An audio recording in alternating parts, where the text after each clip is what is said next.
A very good afternoon to all of you. आज मैं आप लोगों के सामने फैमिली चैप्टर का पार्ट 2 लेकर आई हूँ।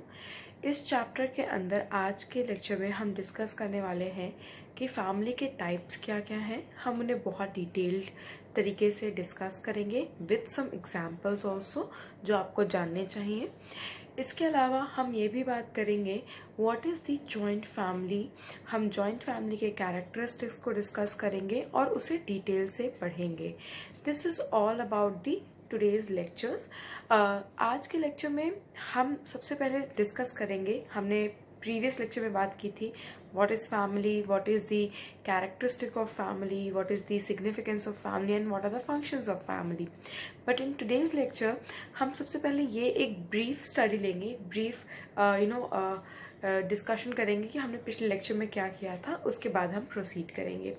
तो सबसे पहले पार्ट में जो फैमिली है, फैमिली एक म्यूचुअल रिलेशनशिप का पार्ट होती है।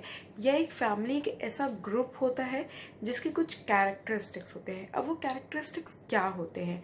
सबसे पहला तो फैमिली होने के लिए बहुत ज़रूरी है कि आपका एक कॉमन रेसिडेंस हो, यानी ऐसा कोई भी ग्रुप जिसके मेंबर्स एक कॉमन रेसिडेंस में रह रहे हों। दूसरी कैरेक्टरिस्टिक, उनके अंदर सेंस ऑफ कोऑपरेशन होना चाहिए। किसी भी मुसीबत के समय में या किसी काम के समय में उनके अंदर अगर सेंस ऑफ कोऑपरेशन नहीं है तो obviously that would not be considered as a family. जो तीसरी चीज़ बहुत ज़्यादा रिक्वायर्ड है एक फैमिली के लिए, एक बहुत ही कैरेक्टरिस्टिक मार्किंग फीचर है, वो है रिप्रोडक्शन। अभी हम जब टाइप्स ऑफ फैमिलीज़ को देखेंगे तो उसमें हम ये भी देखेंगे कि एक फैमिली के अंदर it is very much necessary कि एटलीस्ट कि उस फैमिली में कम से कम एक पेयर ऐसा हो जो सेक्सुअली कोहैबिट कर रहा हो, यानी कि वो रिप्रोडक्टिव स्टेज को रिप्रोडक्शन को आगे बढ़ा रहा हो, अपने जनरेशन्स को आगे बढ़ा रहा हो। Only then that particular group of persons would be considered as a family. So these are some marking features of family. अब अगर हम फैमिली की बात करें तो फैमिली के अंदर जैसे मैंने आपको बताया कि ये बहुत ज़्यादा ज़रूरी है कि एटलीस्ट 2 लोग ऐसे होने चाहिए जो सेक्सुअली को हैबिट कर रहे हो, यानी कि उनके बीच में सेक्सुअल रिलेशनशिप मेंटेन हो रहा हो, जिसकी वजह से उनकी जो फैमिली, उनका जो ग्रुप ऑफ पर्सन्स है that should necessarily be increasing. वो उस रिप्रोडक्शन की वजह से आगे बढ़ेगा। So this is all about the marking features of a family. Now the question which comes to your mind can be कि फैमिली तो एक यूनिवर्सल इंस्टीट्यूशन है, एक सोशल इंस्टीट्यूशन है। So what is the need कि हमें ये पढ़ने की ज़रूरत है कि अलग अलग सोसाइटी में अलग अलग फैमिलीज़ क्यों हैं? क्योंकि हर सोसाइटी की अपनी कुछ कल्चरल नीड्स होती हैं और उन कल्चरल नीड्स को फुलफ़िल करने के लिए अलग अलग सोसाइटीज़ में अलग अलग तरीके की फैमिलीज़ एग्जिस्ट करती हैं। And hence it is very much needed कि हम सारे टाइप्स ऑफ फैमिलीज़ को एटलीस्ट जानें। हमें ये तो पता होना चाहिए कि on which criterias families have been classified और कितने टाइप्स उनके बनाए गए हैं, यानी वर्ल्ड वाइड कितने तरह की फैमिलीज़ एग्जिस्ट कर सकती हैं, right? Now we will discuss about what are the types of family. अब इस जो फैमिली को क्लासीफाई किया गया है उन्हें कुछ क्राइटेरियाज के बेसिस पे क्लासीफाई किया गया है। सो देर आर 7 सच क्राइटेरियाज, जो कि सबसे पहला है बर्थ, यानी कि फैमिली को बर्थ के बेसिस पे भी आप क्लासीफाई कर सकते हो। और बर्थ के बेसिस पे जो फैमिली का क्लासिफिकेशन है that is family of orientation या फिर फैमिली ऑफ प्रोक्रिएशन। जो दूसरा क्राइटेरिया बनाया गया है फैमिली को डिवाइड करने का वो है the family can be based on the marriage. अब आपके शादी से जो रिलेशनशिप अराइज होते हैं, जो फैमिलीज, जो ग्रुप्स अराइज होते हैं, आप उन्हें भी फैमिलीज में क्लासिफाई कर सकते हो। और वो कौन सी फैमिलीज होंगी? जैसे कि मोनोगैमस फैमिलीज या फिर पॉलीगैमस फैमिलीज। अब पॉलीगैमस फैमिलीज के अंदर 2 क्राइटेरियाज और आ जाएंगे, पॉलीएंड्रस एंड पॉलीगाइनस। अभी हम इन सारे क्राइटेरियाज को, इन सारे क्लासिफिकेशंस को डिटेल में डिस्कस करेंगे। बट व्हाट इज नीडेड कि हम पहले इन सारे क्लासिफिकेशंस को बाय नेम जान लें। इसके अलावा जो थर्ड क्राइटेरिया है दैट इज ऑफ रेसिडेंस, यानी कि रेसिडेंस के बेसिस पे हमने जो फैमिलीज को क्लासिफाई किया गया है, there are 2 such kind of और primarily 2 such kinds of family जो रेसिडेंस के बेसिस पे होती हैं। उसके अलावा भी 2 और काइंड्स हैं। पहला है मैट्री लोकल, दूसरा है पैट्री लोकल। तीसरा है नियो लोकल और चौथा है अवंको लोकल। अब इसके अलावा जो फोर्थ क्राइटेरिया है that is family can be based on ancestry और डिसेंट, यानी उनके जो पूर्वज कैसे रहे हैं, किस बेसिस पे फैमिली के जो प्रीडेसेसर्स रहे हैं उनके बेसिस पे अगर आप फैमिलीज को क्लासिफाई करते हो तो फैमिलीज के उसके हिसाब से क्लासिफिकेशन जो है वो है दो। पहला है मैट्रिलीनियल और दूसरा है पैट्रिलीनियल। अब इसके अलावा जो क्राइटेरिया बचता है हमारे पास फैमिली को क्लासिफाई करने का है वो नेचर ऑफ रिलेशनशिप, यानी आपका वो जो ग्रुप ऑफ पर्सन जिनके आप साथ रिसाइड कर रहे हो उनके साथ जो रिलेशनशिप है उसका नेचर क्या है, उसके बेसिस पे दो काइंड्स ऑफ फैमिलीज बनाई गई हैं। पहला इज कॉन्जुगल, दूसरा इज कॉन्जुगनस। इसके अलावा what else is the criteria? The other criteria is the authority, यानी जिस ग्रुप ऑफ पर्सन्स के बीच में आप रह रहे हो, उस फैमिली के बीच में रह रहे हो, वहां पर अथॉरिटेटिव पर्सन कौन है, मेल है या फीमेल है, तो उसके बेसिस पे भी दो फैमिलीज हैं। First is your matriarchal and second is your patriarchal.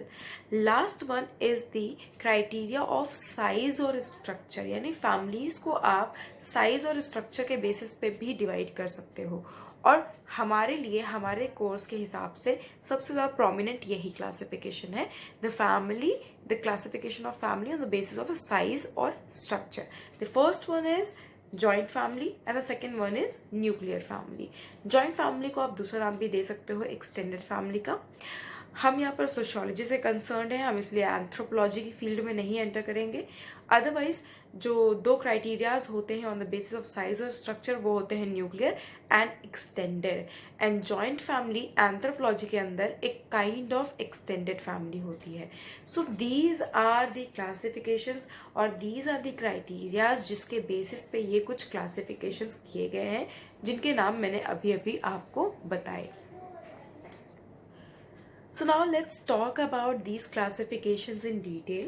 हम सबसे पहला क्राइटेरिया पिकअप करते हैं the family division of family on the basis of the classification of family on the basis of birth, जिसमें दो क्लासिफिकेशंस किए गए। First is family of orientation and second one is family of procreation. Family of orientation से मतलब है ऐसा कोई भी ग्रुप जहां पर आप बॉर्न हुए हो, यानी कि it refers to the family in which you are born, that is your family of orientation. But what do you mean by family of procreation? Any kind of family which comes into picture after your marriage. आपके marriage के बाद जो family picture में आती है that is your family of procreation. So this is the classification on the basis of birth of the family. Next, let's move to the other classification जो कि है on the basis of marriage. On the basis of marriage मैंने आपको बताया कि there are two such kinds of families. First is your monogamous, second is your polygamous. Monogamous family का मतलब ये है कि ऐसी कोई भी फैमिली जो आजकल के मॉडर्न सोसाइटीज़ में पाई जाती हैं, थोड़ी कॉम्प्लेक्स सोसाइटीज़ में पाई जाती हैं, जहाँ पर एडवांस टेक्नोलॉजी होती है, मोनेटाइज्ड इकोनॉमी होती है, या एक तरीके से सोसाइटी का हायरार्किकल डिवीजन होता है। और अगर आप ये तीनों कैरेक्टरिस्टिक्स को एनालाइज करें तो आप ये पाएंगे कि हमारी जो आज की सोसाइटी है that is one and the same with the one I have describe to you, यानी कि हमारी सोसाइटी में टेक्नोलॉजी एडवांस्ड है, इकोनॉमी मोनेटाइज्ड है, हमारी सोसाइटी का हायरार्किकल डिवीजन हो रखा है। तो on the basis of this, और इसके एग्जाम्पल में यूजुअली जो आपको टेक्स्ट मिलेगा उसमें एग्जाम्पल दिया होगा European society, but even in India also you can find such kind of families या you can find such kind of societies. तो ये रही मोनोगैमस फैमिली। मोनोगैमस फैमिली का मतलब ये है कि यहाँ पर सिर्फ एक कपल होगा, हस्बैंड एंड वाइफ, और वो सेक्सुअली कोहैबिट करेंगे और फिर रिप्रोडक्शन होगा, उनकी बच्चे होंगे और वो बच्चों की फैमिली यानी the husband and the wife with their children consist of the monogamous family. इसके अलावा हम बात करते हैं पॉलीगैमस फैमिली की। पॉलीगैमस फैमिली जो होती है वो बेसिकली ट्राइबल सोसाइटीज में ज़्यादातर करके पाई जाती है, जहाँ पर कुछ कल्चरल नीड्स होती हैं उस सोसाइटी की, या कुछ सोशियो जोग्राफिकल नीड्स होती हैं जिन्हें फुलफिल करने के लिए इस तरह के ट्रेडिशंस को एग्जिस्टेंस में लाया जाता है। तो पहला तो है पॉलीएंड्रस और दूसरा है पॉलीगैमस। तो जो पॉलीगाइनस इज सच जहाँ पर एक वाइफ होती है और उसके मल्टीपल हस्बैंड्स होते हैं, that is kind of your polygynous. Polygynous and polyandrous usually लोग कंफ्यूज करते हैं। इसे रिमेंबर रखने का, इसे याद रखने का एक बहुत अच्छा जो तरीका है वो ये है कि जो पॉलीएंड्रस हुआ तो पॉलीगाइनस को आप इस तरीके से याद रख सकते हैं कि आप गायनोकोलॉजिस्ट को पढ़ते हो, गायनोकोलॉजिस्ट के बारे में सुनते हो, तो जहां पर भी गायनी वर्ड यूज होता है that is always related to women. So always remember this term gyne जहां पर भी ऐड हो जाएगा that would always be related to the term woman. इसलिए जो पॉलीएंड्रस है उसका मतलब है वहां पर एक वाइफ और कई सारे हस्बैंड्स यानी मल्टीपल हस्बैंड्स। पर जो पॉलीगाइनस है, पॉलीगाइनस के केस में हस्बैंड एक होता है पर वाइफ्स मल्टीपल होती हैं। अब इसका रीजन क्या होता है, हम सबसे पहले पॉलीएंड्रस मैरिजेस या पॉलीएंड्रस फैमिलीज को डिस्कस करेंगे। इसका रीजन ये हो सकता है कि जहां पर फीमेल इन्फेंटिसाइड हो रहा हो, जहां औरतों की कमी हो।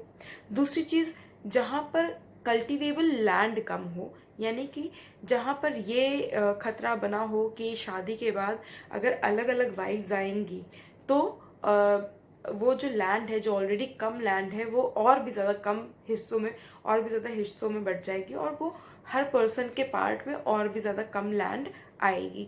जो तीसरा रीजन हो सकता है वो ये है वॉरियर ट्रेडिशन। अब मैं इसके एग्जाम्पल्स आपको देती हूँ।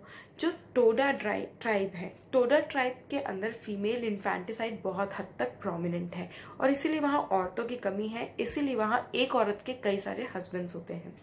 दूसरा जो मैंने आपको एग्जाम्पल दिया स्कार्स कल्टीवेबल लैंड का, वो खासा ट्राइब्स के अंदर आता है या तिब्बतन ट्राइब्स में आपको ये कल्चर देखने को मिलेगा जहां पर एक वाइफ के मल्टीपल हस्बैंड्स होते हैं। अब हम तीसरी बात करते हैं वॉरियर ट्रेडिशन की, जो कि है नायर फैमिली ऑफ केरला। जो केरला के नायर्स होते हैं उनमें ये ट्रेडिशन है कि अगर एक भाई युद्ध के लिए गया है तो दूसरा भाई घर में रहेगा acting as a husband of the wife. तो यहाँ पर भी इसीलिए एक ही वाइफ के मल्टीपल हस्बैंड्स होते हैं। अब हम बात करते हैं पॉलीगाइनस की, जहां पर मल्टीपल वाइफ्स का ट्रेडिशन है। अब मल्टीपल वाइफ्स का ट्रेडिशन जो है, फर्स्ट एग्जाम्पल मैं आपको दूंगी नागा ट्राइब्स का।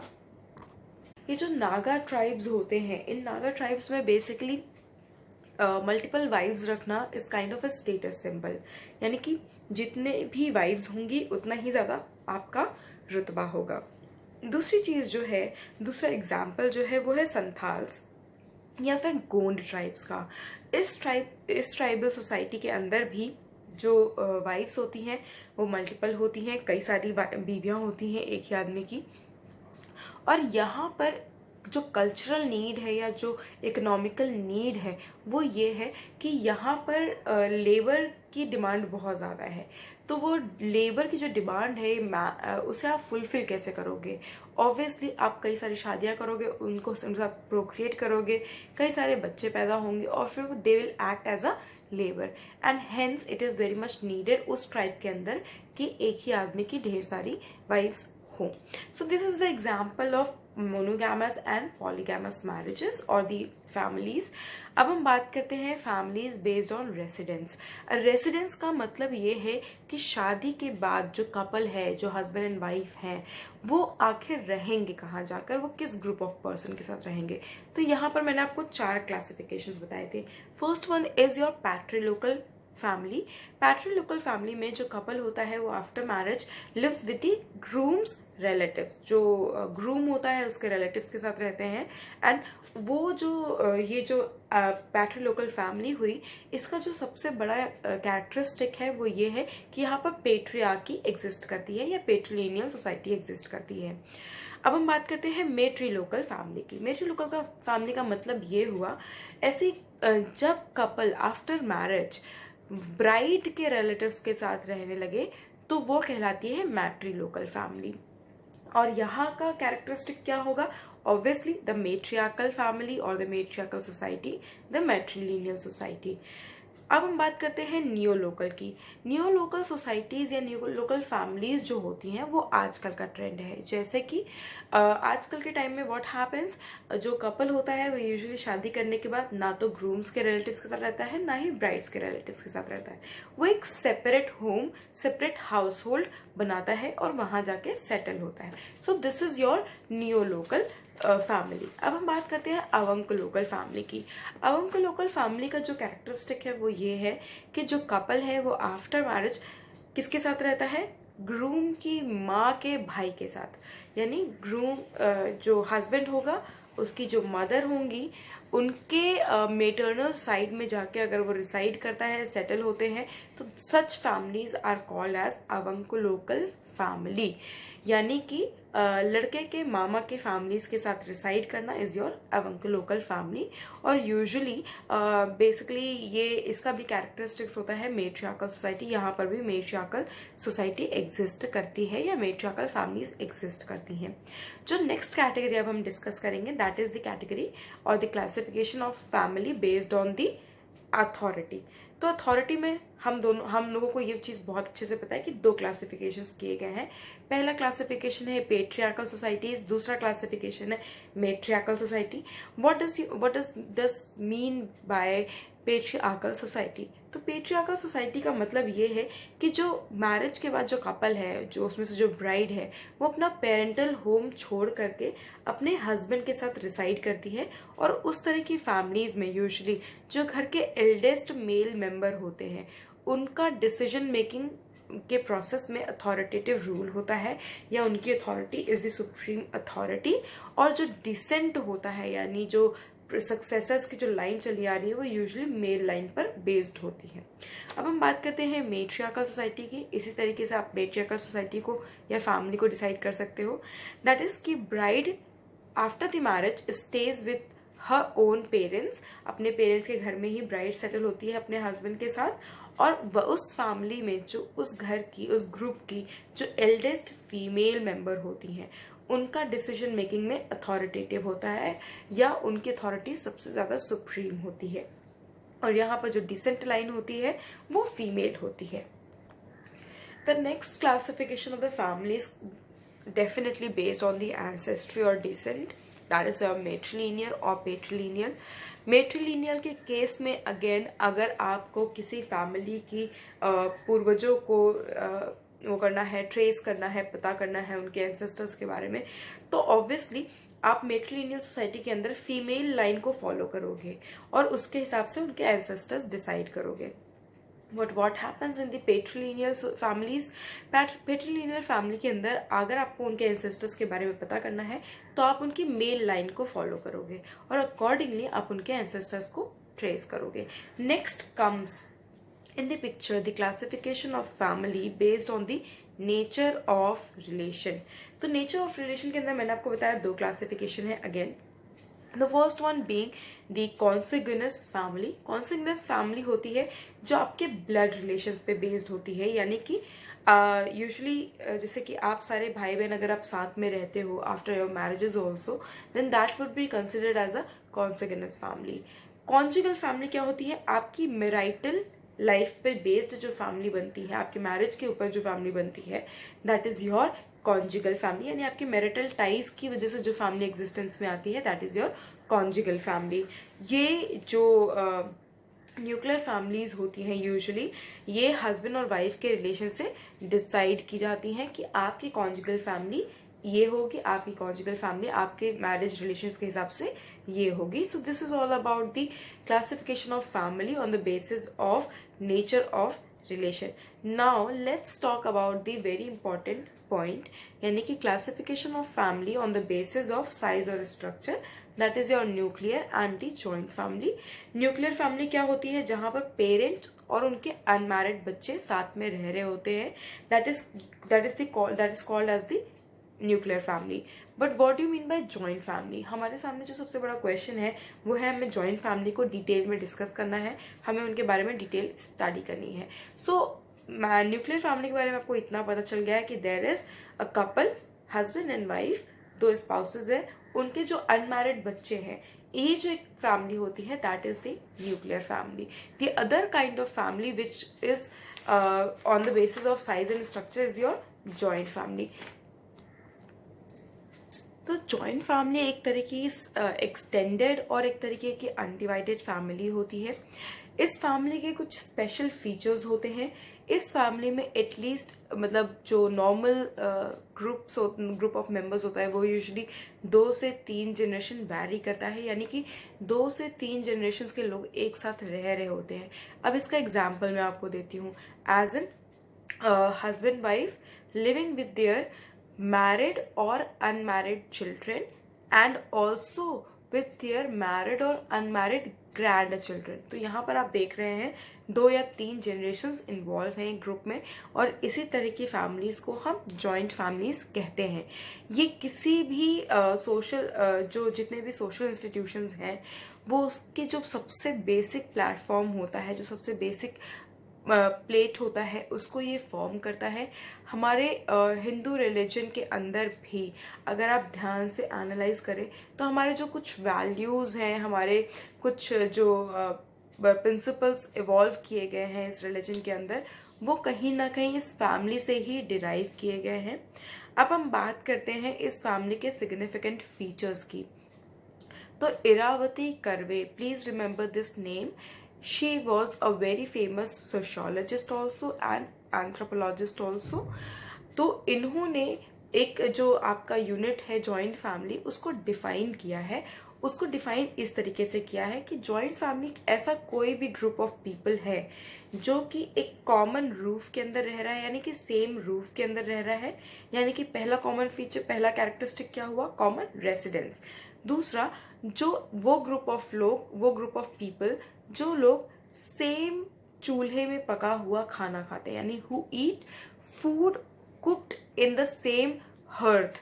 तो ऐसा कोई भी ग्रुप ऑफ पीपल जिन्होंने सेम किचन में बने हुए खाने को खाया है, शेयर किया है, they will be considered as a joint family. इसके अलावा व्हाट एल्स इज नेसेसरी कि उनकी that group of people they hold a property in common, और उसके साथ साथ जो फैमिली की कॉमन वर्शिप होती है उसमें वो पार्टिसिपेट करें जॉइंटली.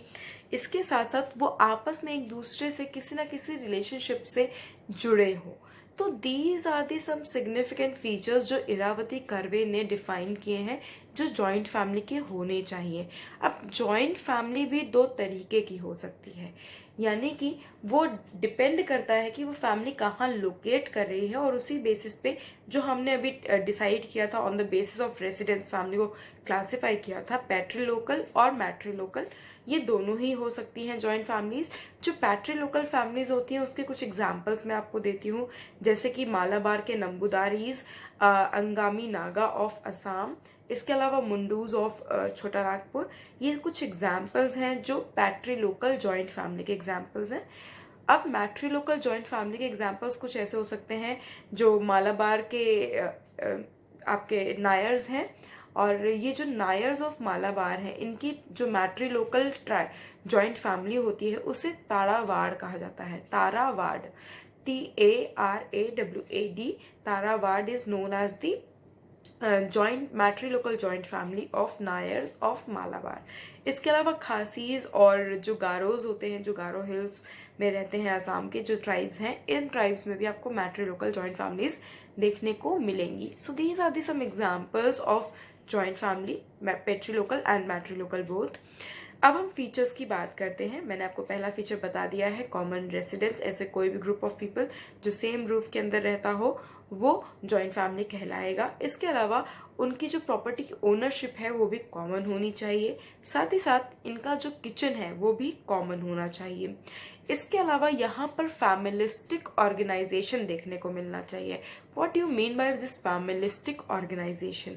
इसका मतलब ये है कि उस फैमिली के अंदर जो इंडिविजुअल इंटरेस्ट है वो हमेशा फैमिली इंटरेस्ट के नीचे आएगा. यानी कि अगर कोई फैमिली का मेंबर है, उस ग्रुप का कोई एक मेंबर है, उसका इंटरेस्ट अगर सामने आ रहा है तो हमेशा ये ध्यान में दिया जाएगा कि फैमिली को उसके इंटरेस्ट से कोई नुकसान ना पहुंचे, और अगर उस उसके उस डिसीजन से फैमिली को कोई नुकसान पहुंचेगा तो ऑब्वियसली उसे वो डिसीजन नहीं लेने दिया जाएगा।